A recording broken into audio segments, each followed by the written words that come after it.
Hello and welcome to my channel. Thank you for popping in here. If you are new, please like and subscribe for me. If you find this content helpful, then smash that notification bell so that you don't miss out on the next video. Comment below with your thoughts or topics you'd like me to cover, and check out my website, consultingninja.tech. With that out of the way, let's get right to it. We are modifying a previous bit of code that we put together using refresh tokens in order to make use of the authentication server that we deployed to Vercel. I will make all of this source code available, so if you get stuck with anything or you can't make it work, don't worry, check the link in the description of this video, and all of this is available in my repository. So check that out if you get stuck. Otherwise, let's get right to it. Inside of the source code from the refresh tokens example, we need to go ahead and add some environment variables. We're going to need two: the secret underscore access and the secret underscore com. The secret underscore refresh, that will only be available in the authentication server, so you won't need that, so don't put that in this application. So go ahead and copy those in there from your authentication server environment file. All right, with that file saved, then in the login action, so go to the login route, the plus page.server.ts or JavaScript if you're using the JS version. Inside of the login function, this is where we're going to be doing a bunch of the changes. And the very first thing that we'll need to do is we'll be importing. We can get rid of the secret key. We're not going to use that. What we're going to be using is the secret underscore com. This is the communication environment variable that we're using to sign a very short-lived JWT token that we're only using to verify communication between the two servers. So go ahead and import the secret underscore com environment variable.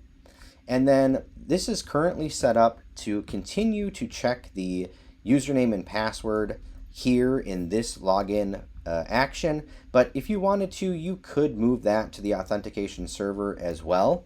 That choice is completely up to you. So if you want to make that change, go ahead and do that. For simplicity's sake, I'm just going to leave that here. So we'll check the password here, and then if the password checks out, then we're going to reach out to the authentication server in order to obtain our access token and our refresh token. So inside of the if auth attempt is successful block, here is where we're going to be making all of the changes here that need to be made.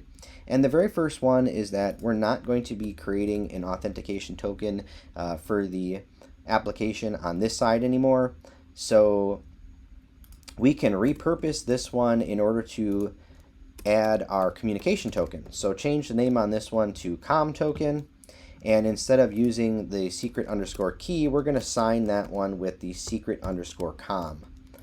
Expires in, this should be very, very, very short-lived, extremely short-lived, because we're only using this to verify communications between this server and the next.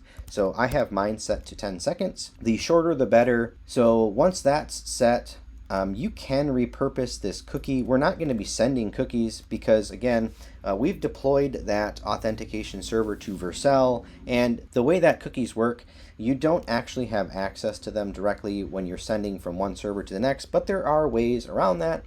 One of the things that we're doing here is, instead of using a cookie, we're not sending a cookie to the authentication server. We are sending a special header.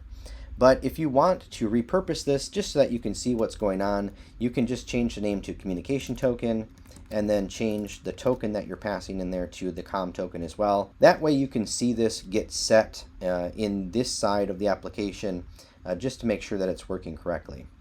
Now all of this we're going to get rid of because we're not going to be using that, because we're going to be getting our authentication, our access token, and our refresh token from the authentication server. What we are going to do here is we're going to do a const response. We are going to be making a fetch request from our back end of this application to our authentication server, and so we do need to make sure to pull out here in the top where we're pulling out cookies and request. We need to pull out fetch as well so that we're using the SvelteKit backend version of fetch. So go ahead and add that, and then we're going to await fetch, and here I would recommend that you copy and paste from Vercel the actual deployment string from your server that you've deployed. This is mine. And then we're going to add in a method. So we need an object with method. It's going to be post. And credentials include, but that doesn't really matter because we're not actually going to be using credentials. We're going to be adding a custom header. So right after this, just outside that string, we do a headers, and this will be an object. And what we're going to add is access control com token. And the value of that header is going to be our com token, just like that. And remember from our previous video, the authentication server is going to be listening on this login route. If the communication token checks out, then what we're going to do is create an access token and a refresh token and send those back. And if you remember, I said that we would have to get creative in how we pull those out since we don't have direct access to the cookies. So this is how we're going to do it. First, let's pull out the response headers. So do const response headers equals response.headers.get. And what we're going to get is the set cookie headers. So this is the headers that contain the cookies that were set from SvelteKit. The authentication server where we set the cookies with the access token and the refresh token. We can't access the cookies directly, but SvelteKit also sets them in the headers, and so we can go in there and manually pull them out, and that's how we're going to get them in this application, and then we'll set them on this end. So there is the trick. That's how we're going to make this magic happen. So long as the response headers are there, let's go ahead and initialize an object. So this will be response cookies. If you're using TypeScript, then this will be of type key string and string.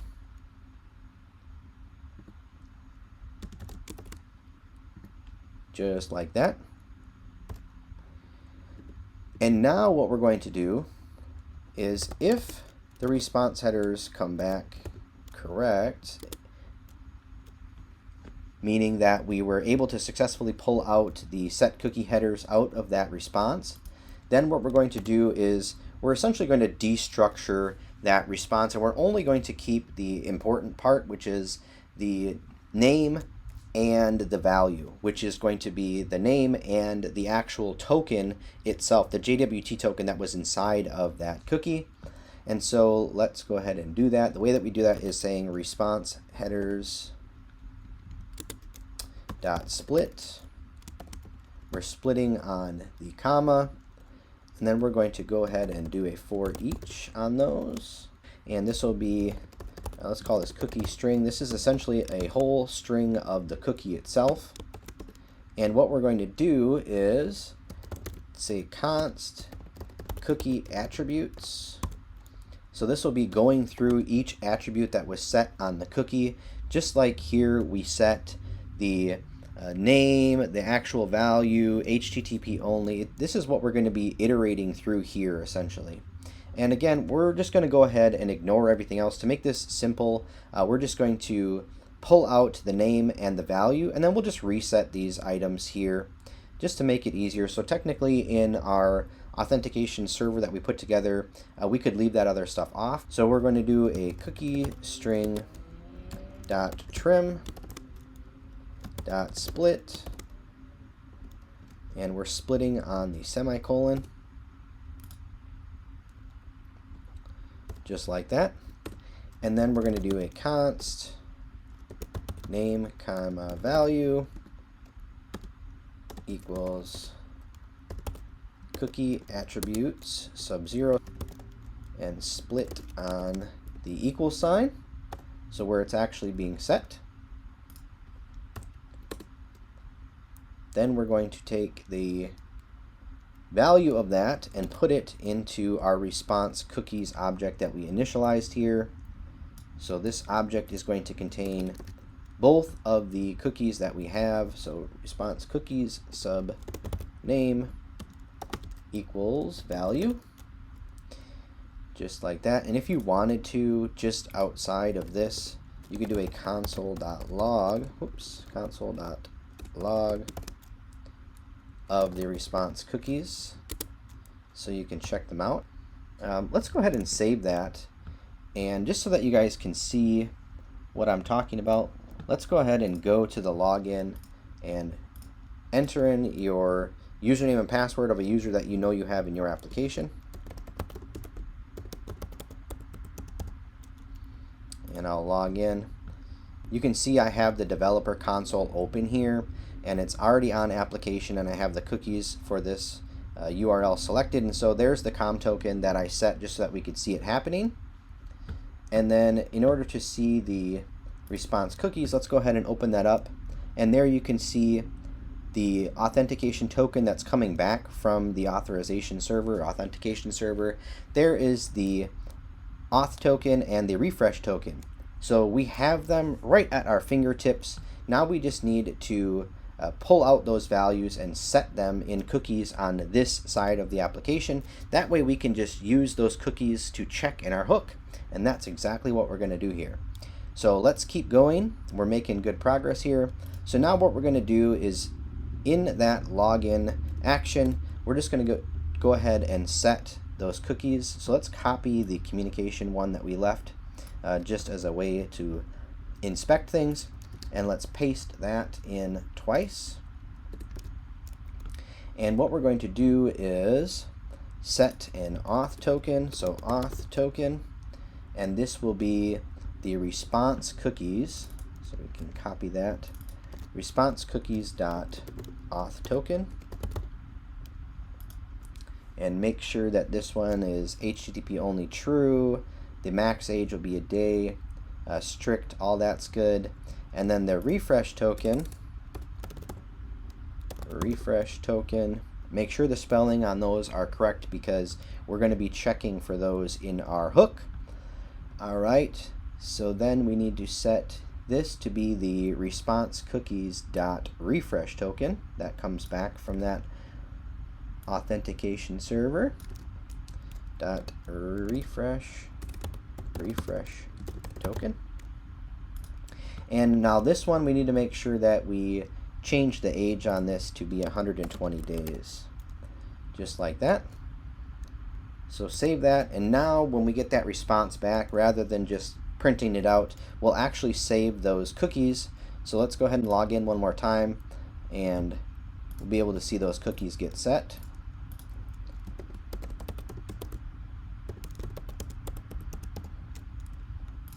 Log in, and there is the refresh token, the auth token, and this communication token that in about right now was already expired.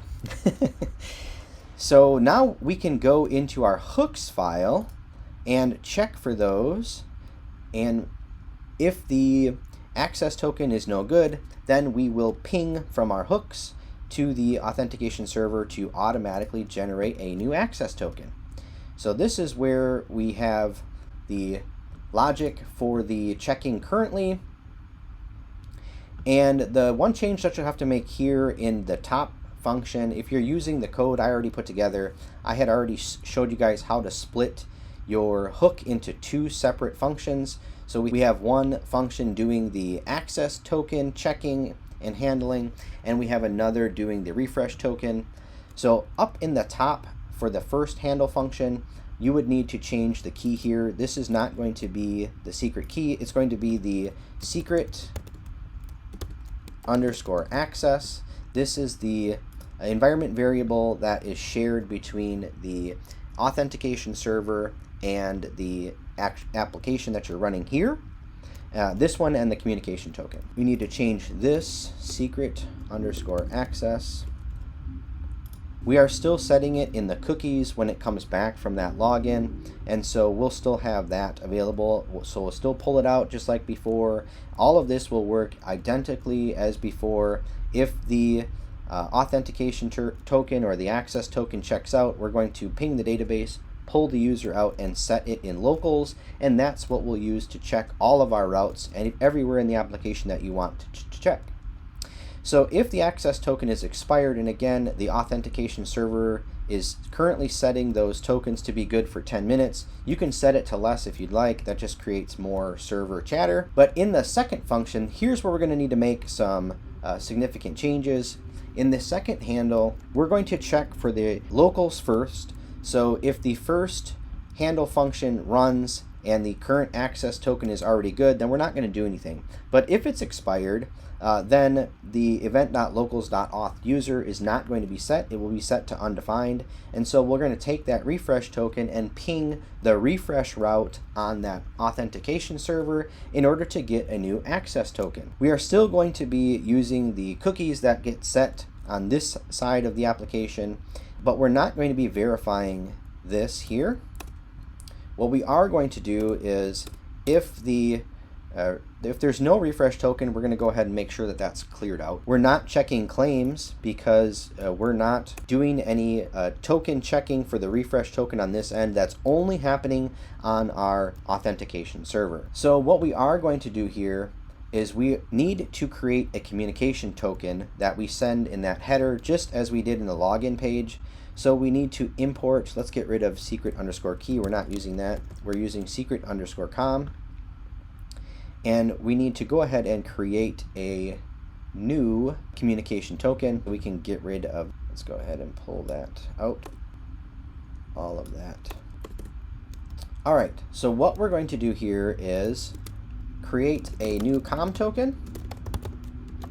And actually, we can just copy this from the login action, copy that com token. If you wanted to double check the expiration time, you could copy the cookies.set as well.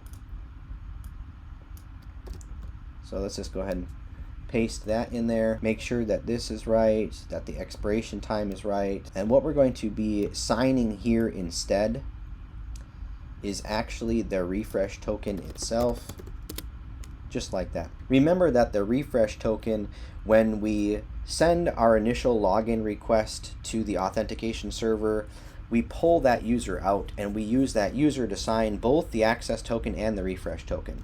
So this is what we're going to sign, but we're going to be signing that refresh token with the communication environment variable. Remember, this is just to verify communications. The rest of the magic is happening on the authentication server. So what we're going to do next is do same as before. We're going to go ahead and ping that refresh route. This time though, instead of the login, this will be refresh. And now we need to be sending two things. So we're going to be setting a special header containing the communication token, but we're also going to be sending a special header. This will be access control refresh token. This is going to contain our refresh token, just like that. And now we're going to get that response back, and we're going to do very similar stuff as the login page, so we can copy all of this out as well. So go ahead and copy all of this, paste that in there. We're going to go ahead and get those set cookie headers out of the response and initialize a response cookies object. If the headers are there, then we're going to go ahead and pull them out. And this time though, there's only going to be one. The refresh route just sends one header back, and that is the auth token header containing the new access token. We're going to go ahead and pull that out, and we're going to use that to set a new cookie. So this will be response cookies. Go ahead and copy this, response cookies.auth token, and all of the rest of this will be the same. Make sure if you accidentally copy the refresh token one that you don't have 120 days on there, although the token inside of the cookie will be expired in a few minutes anyway. You just want to make sure that that's the case. And then what you're going to do next is we're going to verify auth user claim equals jwt.verify response cookies.auth token. So we can just copy this. We do want to verify that the access token that came back was still good. So let's go ahead and do that here. And this will be verifying with the secret access environment variable that's shared between the authentication server and the back end of this application. So we want to make sure that that's good. If the authentication server did send back a good access token, then we're going to check that here. So if auth user claim, then we're going to set event.locals.auth to be the auth user claim .auth because that's what's coming back. So give that a save. Now, if we have not had any typing mistakes, then everything will be good to go. And in order to demo this inside of the application, let's go ahead and go to the protected route. And it says you are authenticated. The original access token would have long been expired by now, but just so that we can see this in action, let's move to home, and I'll manually delete the authentication token. So delete this one, and then I'll move to the protected route. And actually, as soon as I hovered, the hook was hit, the refresh token was sent to the authentication server, and it came back good. And so we set the cookie on this side, and that immediately was checked by our load function, and everything came back good. And so we are authenticated, able to be on that route. Let's go ahead and see that one more time. I'm going to go ahead and delete this access token, the auth token, and I'm going to go to protected route. You'll see that there it is again. The hook is hit, the access token is gone, and so locals are cleared out. We go to the second function, and here we ping that authentication server, sending those special headers. We pull those headers out in the authentication server. We check them, make sure that they're good. And if they're good, we send back that authentication token that we then verify and use that to set locals again with that access token. There it is, guys. I hope that you guys have liked this video. This is how you can set up using an authentication server deployed to Vercel for nothing, completely free in order to make this happen. So this is pretty sweet. This has been a really fun project. I had a blast putting this together. I hope you guys have enjoyed this as well. If you did, don't forget to like and subscribe, comment below with your thoughts, and as always, have a great day.